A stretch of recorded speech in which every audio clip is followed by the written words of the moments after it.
Hello creatives, welcome to Artist Star. My name is Beth and I am at the gallery today for the ZODIAC series. This reading is for Aquarius, whose major arcana card is the Star.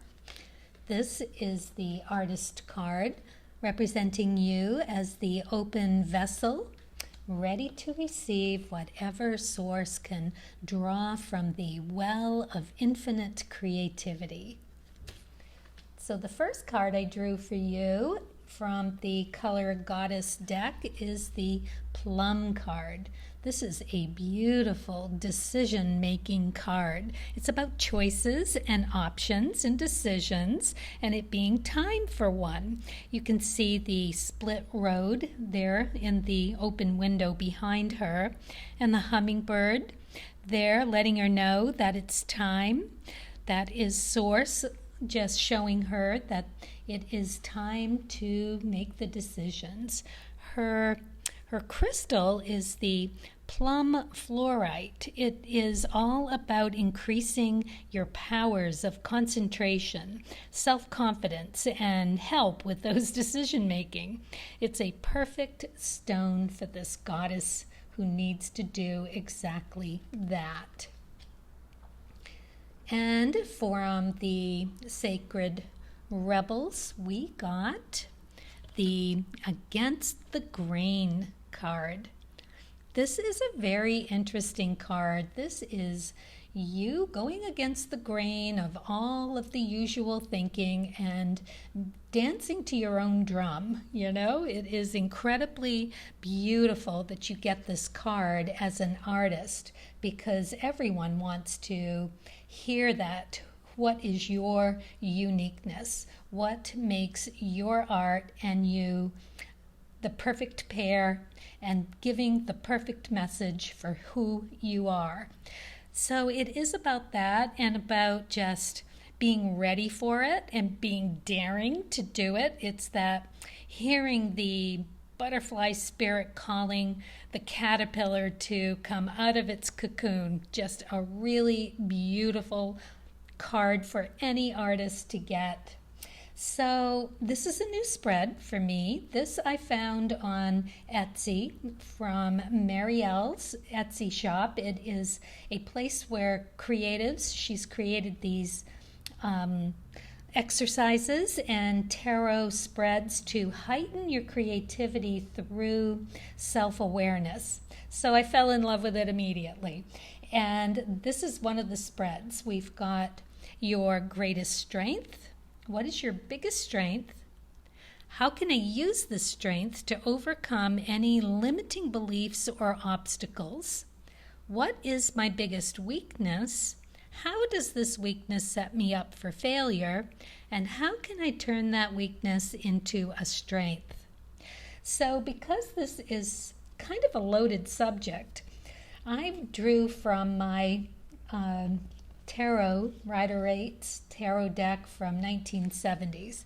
And you can see these cards, some of them are pretty beat up. This one got in the jaws of my beagle, who has passed a while back, but no, I'm still finding bits of her. Best dog ever.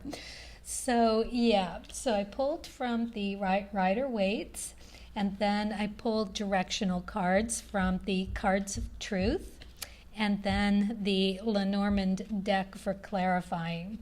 And if you're hearing a little construction in the background, pay no mind. I may have to pause and start again. They're really going to town over there, fixing up their space to open up soon. So this is the only day that I get to do this. And so time is of the essence if I want to get this message out to you. So bear with me if that happens. Okay, so let's get into the reading. This is the Nine of Cups. So this is your biggest strength. Whoops.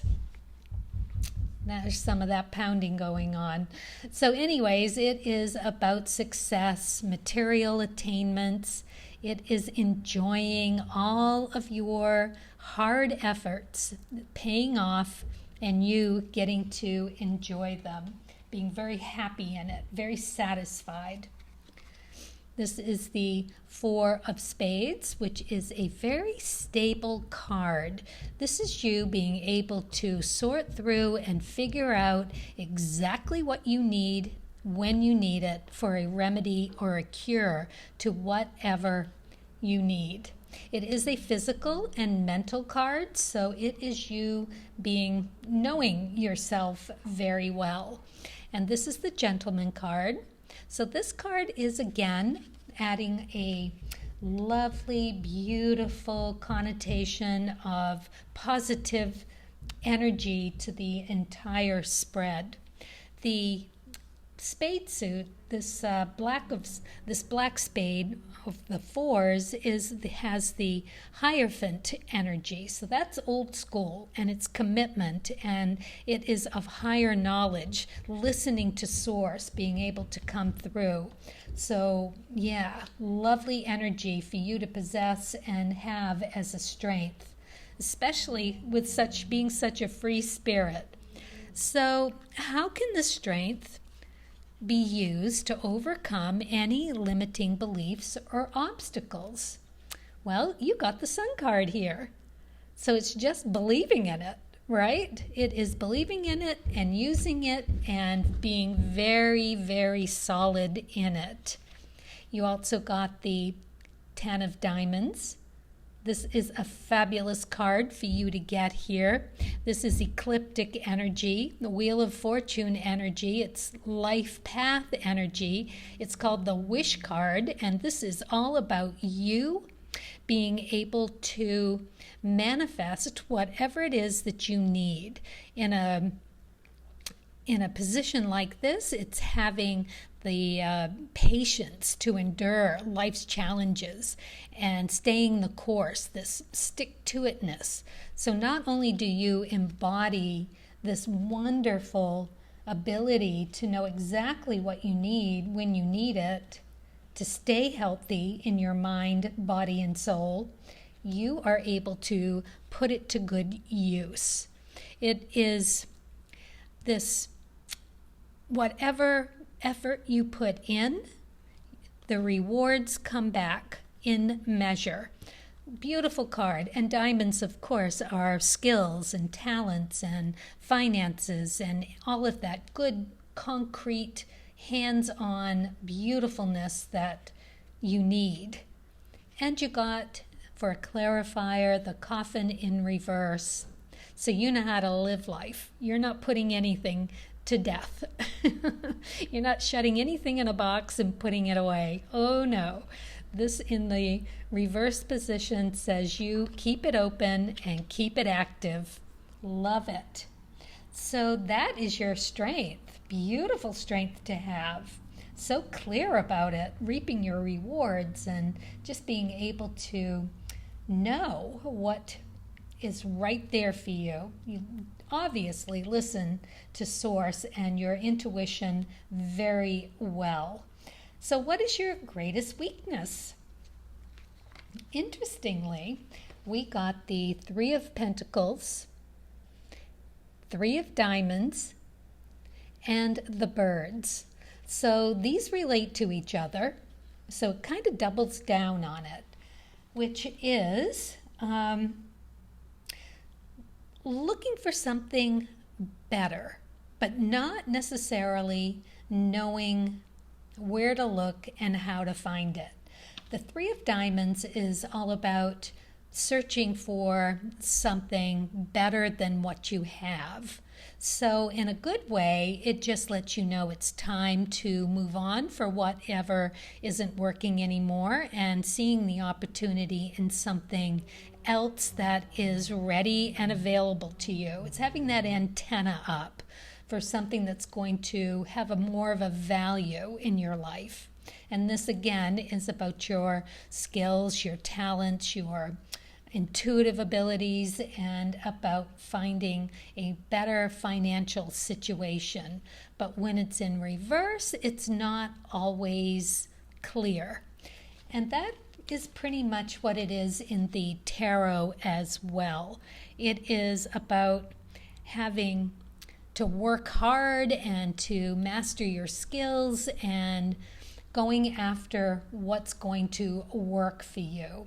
So maybe not knowing exactly your direction when the direction is presenting itself. And you've got the chatter.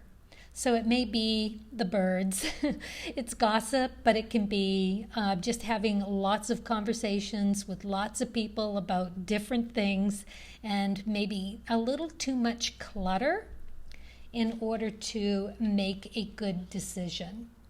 So find some quiet time maybe to really ponder, do a couple of tarot spreads for yourself, get a pendulum, and really sort through this chatter and find what it is, what direction to take when making these decisions for a better, more valued life, attainments. So, okay, so how does this set you up for weakness? How does this weakness set you up for failure? Well, you got the Cups, 7 of Cups. And it is unrealistic attitude, fantasy, and foolishness. Okay, kind of says it all. And you got the King of Diamonds, which they often call the one-eyed king, seeing it from a one-eyed or one-way, one perspective way of seeing things. And you got the Child. This is like curiosity. So this tells me that in a situation like this with the 7 of Cups, it is, as it says, it's time for a more clear direction. Time to see through the illusions of things and look for a better, more realistic, grounding, and seeing through the illusions of things. So it's all well and good to dance to your own drum, but if you're not able to get your feet on the ground every once in a while, you can't sort through this chatter and find what's going to work. And basically that's what this says. This is how it sets you up. You don't see it. You miss it. You don't see it and you miss it because you're too involved with dancing to your own drum and being so in the moment and in the throes of things. It's not taking the time out to find the balance, to ground every once in a while. It's great for the creative, but when it comes time to putting the food on the table and paying the rent and all the other bills out there, right? Working with the galleries and logging your work and doing all of the other hats that you need to wear to complete yourself in this process, this creative, solid oneness. And to maybe find that maturity, not to lose your sense of curiosity and childlike wonder, but to find that at least enough balance at the right time to come to that conclusion. So it really is about finding a balance with your incredibly beautiful creative energy that I can't even imagine what unusual and unique art you are creating. It's got to have your signature all over it. So either find that balance or find an assistant who can do this balance for you. So so how can you turn this weakness, this love of lightness into a strength? Because it doesn't sound like a bad thing. It sounds like a very good thing to embrace. But it is a decision-making thing, right? It is taking off the rose-colored glasses or plum-colored glasses for a short period of time in order to make the decision of finding the balance between the two. And then you will be able to. You got the Six of Clubs. So this is all about Venus energy. It's air energy in the cards of truth. It's lover's energy. So it is finding what you love and being able to work with it. It's intellectual pursuits, so intellectual knowledge. It is the more grounded bits that we were talking about lacking down here, and finding that way to make it work for you, right? So, and you got the lock and key, which tells me that you are going to be able to do it, that you'll be able to find the balance between wearing this creative hat and wearing this business hat, left brain, right brain kind of thing. Yep, and finding it in the middle. Just really, it's quite a beautiful reading for you, Aquarius, and I'm very happy that you get this lovely stability card, because this is also outside validation for you. And it is people recognizing, society recognizing that the maturity in blossoming as this wonderful creative butterfly out of a cocoon, and coming out of that along with you, the ability to ground. It really is just this complete being of an artistic sense. Really, really lovely. So I've got one more card for you. We're going to go to the spirit messages and see what else Spirit has for you. All right, so I'm just going to take that top one, and it is self-love. Of course it is, because why not? You are a beautiful being. Self-love. That is really lovely, isn't it? Yeah. So it says, now is the time to love, nurture, and heal yourself. Self-love is not simply a state of mind about feeling good. It's a state of appreciation for yourself that grows and matures from actions you take to support your body, mind, and soul. That is really lovely. It's that balance we were talking about. All right, well, there you go.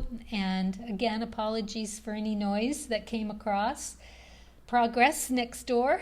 And I hope this resonates with you in all or part. It is a general reading, so hopefully something made it through.